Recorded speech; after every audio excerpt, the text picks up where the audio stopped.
Hello friends, welcome back to my YouTube channel.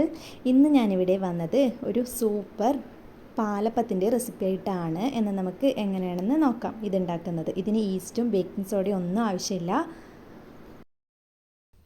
ഇതിനായിട്ട് വേണ്ടത് 2 cup പച്ചരിയാണ്.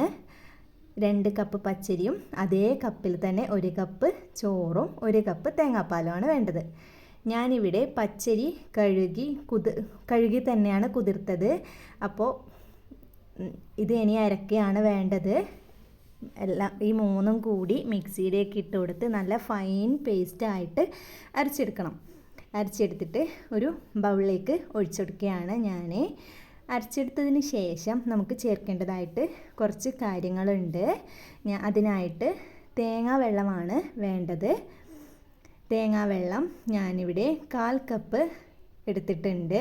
അതിലേക്ക് നമ്മൾ പഞ്ചസാരയും ഒരു സ്പൂണിൽ നിറയൊന്നും വേണ്ട, 1/2 സ്പൂണ് പഞ്ചസാരയും പിന്നെ ഈ മാവിലേക്ക് ആവശ്യമായ ഉപ്പും കൂടി ഇട്ട് കൊടുത്ത് നല്ല പോലെ മിക്സ് ചെയ്തെടുക്കുക.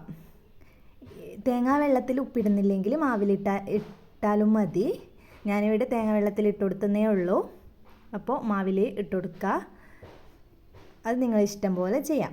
പിന്നെ വേണ്ടത് 2 സ്പൂണ് വെളിച്ചെണ്ണയാണ്. അത് നമുക്ക് തേങ്ങ വെള്ളത്തിൽ തന്നെ ഒഴിച്ചു കൊടുക്കണം.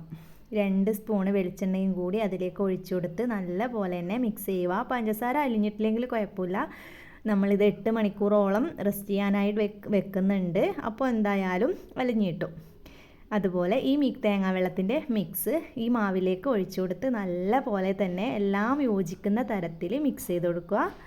നമുക്ക് രാത്രി അരച്ച് വെച്ച് രാവിലെ ചുടുന്നതാണ് ഏറ്റവും നല്ലത്. പിന്നെ കൂടുതൽ ടൈം വെക്കും തോറും ഇത് പൊങ്ങി വരാനുള്ള ചാൻസ് കൂടുതലുണ്ട്. അപ്പോൾ നമുക്ക് അത് തന്നെയാണല്ലോ വേണ്ടത്. ഈസ്റ്റൊന്നും ഉപയോഗിച്ചതല്ല. അപ്പോൾ നമുക്ക് പൊങ്ങി കിട്ടിയാൽ നല്ലതാണ്. വേറൊരു കാര്യം ഞാൻ കാണിച്ചു തരാം. ഒരു പാത്രം എടുത്തിട്ട് ഒരു പാത്രത്തിൽ വെള്ളം ചൂടാക്കുക. തിളപ്പിക്കണ്ട, അതിൻ്റെ ബബിൾസ് വരുന്നത് വരെ മാത്രം ചൂടാക്കിയിട്ട് നമ്മൾ മാവ് അരച്ച് വെച്ച ഈ ബൗളിലെ അതിലേക്ക് ഇറക്കി വെക്കാം. അപ്പോൾ നമുക്ക് മാവ് പൊന്തിക്കിട്ടാനായിട്ട് ചാൻസ് കൂടുതലാണ്. ഇനി ഒരു അപ്പച്ചട്ടി എടുത്തിട്ട്, ഇത് രാവിലെയാണ് അപ്പച്ചട്ടി വെച്ച് ചൂടുന്നത്. രാവിലെ ആകുമ്പോഴത്തേക്ക് എനിക്ക് മാവ് നല്ലപോലെ പൊന്തിക്കിട്ടിട്ടുണ്ട്. ഒരു അപ്പച്ചട്ടി എടുത്ത് ഞാൻ ഒരു തവി മാവ് അതിലേക്ക് ഒഴിച്ചു കൊടുക്കുകയാണ്. ഇനി അപ്പച്ചട്ടി ഇല്ലെങ്കിലും പ്രശ്നമൊന്നുമില്ല. സാധാരണ ദോശ ചുടുന്ന തവയിലാണെങ്കിലും നിങ്ങൾക്ക് അപ്പം ചുട്ടെടുക്കാം. ഈ ഒരു ഷേപ്പ് ഉണ്ടാവില്ല എന്ന് മാത്രമേ ഉള്ളൂ. അപ്പം നമുക്ക് പെർഫെക്റ്റായിട്ട് കിട്ടുന്നതാണ്.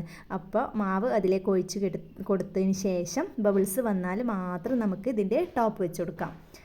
കുറച്ച് ടൈം വെയിറ്റ് ചെയ്ത് കഴിഞ്ഞാൽ നമുക്ക് അടിപൊളി അപ്പം തന്നെ കിട്ടും. പെട്ടെന്ന് തന്നെ ഉണ്ടാക്കിയെടുക്കാവുന്ന ഒരപ്പമാണിത്. എന്നാൽ നമുക്ക് അപ്പം വെന്തോന്ന് നോക്കാം. ഇതാ നോക്കിയേ, സൂപ്പറായിട്ട് കിട്ടിയിട്ടുണ്ട്. അപ്പോൾ ഇത് ഇളക്കിയെടുക്കാനും ഒരു പ്രശ്നമില്ല. നല്ല പെർഫെക്റ്റ്, ഇതാ സോഫ്റ്റ്നെസ് കാണുന്നുണ്ടല്ലോ നിങ്ങൾ. അപ്പോൾ അടിപൊളി അപ്പമായിട്ട് തന്നെ കിട്ടിയിട്ടുണ്ട്. എല്ലാവരും ഇതൊന്ന് ട്രൈ ചെയ്ത് നോക്കുക. അതുപോലെ തന്നെ തിന്നാനും നല്ല ടേസ്റ്റ് ഉണ്ട്. ഇനി വേറൊരു റെസിപ്പിയുമായി കാണുന്നത് വരെ എല്ലാവരോടും ബായ്.